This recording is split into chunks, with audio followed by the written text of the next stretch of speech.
Hi, I'm Moira in the drawing room at Dundurn Castle, where we're getting ready to celebrate the Christmas season. This is a formal room in the house, and it would be used for parties and special occasions. Now, even though this is a family home, this room rarely had children in it. However, Christmas is the rare exception. As you can see next to me here, we have a beautiful Victorian Christmas tree, and it's a tabletop Christmas tree. Large Christmas trees aren't common yet, and believe it or not, seeing a Christmas tree in a British or Canadian household isn't common yet. Christmas trees are a long-standing German tradition. However, Queen Victoria and her German husband, Prince Albert, had a Christmas tree, and they put an illustration in the newspaper of their family surrounding the Christmas tree during the Christmas season. After that illustration in the newspaper, Christmas trees became very, very popular, and we tend to see them in almost every home at this time of year. When you think of the Christmas season and decorating for Christmas and spending quality time with your family, you always think of gift giving, and that's what I'm going to be talking about in this room today. If you were lucky enough to have a Christmas tree in your home, then your gifts would probably be displayed below it, just as we see here. Now, the family that lived in this house, they would get practical everyday items, but they were wealthy enough to enjoy some very extravagant and expensive items as well. They were very lucky to have leisure and playtime in this house. So here under the tree, we see some very gender-specific toys. Gender-specific toys were very common during the Victorian time. So we're starting off with some toys that maybe a young girl would enjoy to have. Starting with a very beautiful, fully functioning cast iron stove.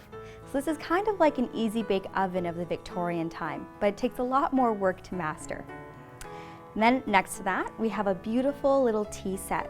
So of course, imaginary playtime, but also learning how to host in your household when you grow up and how to serve tea. Next to that, beautiful manufactured porcelain dolls.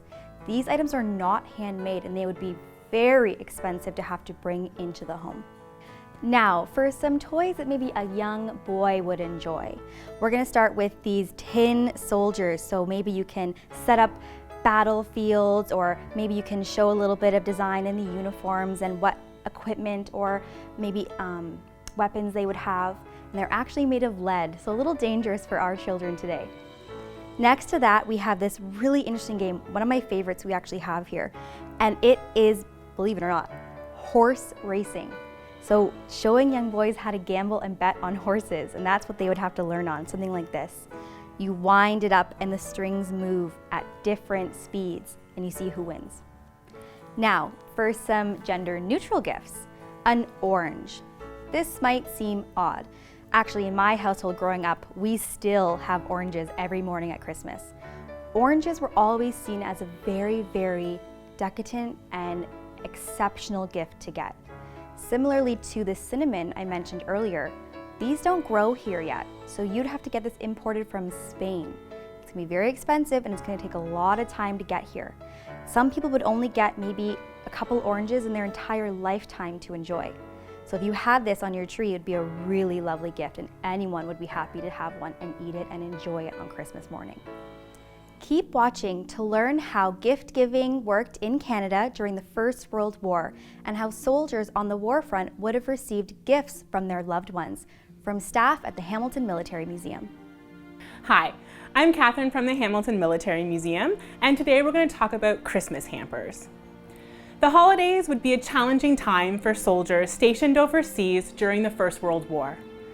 They were living outside, where it was cold, muddy, and wet. Far away from their loved ones, they longed for a connection to those at home. One connection came in the form of Christmas hampers. A hamper is simply a box of goods prepared on the home front and sent overseas to the boys in the trenches.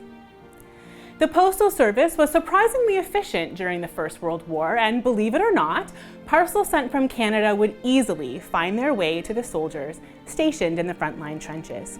Hampers provided soldiers with necessities they may not have been given, as well as comforts from home, and maybe even some treats. Hampers were stuffed with hats, scarves, and socks for warmth, Personal hygiene items like combs, razors, or toothbrushes were common. Their toothbrushes were bone with boar bristles, and instead of a toothpaste, they got tooth powder, which would be mixed with water before being used to brush their teeth.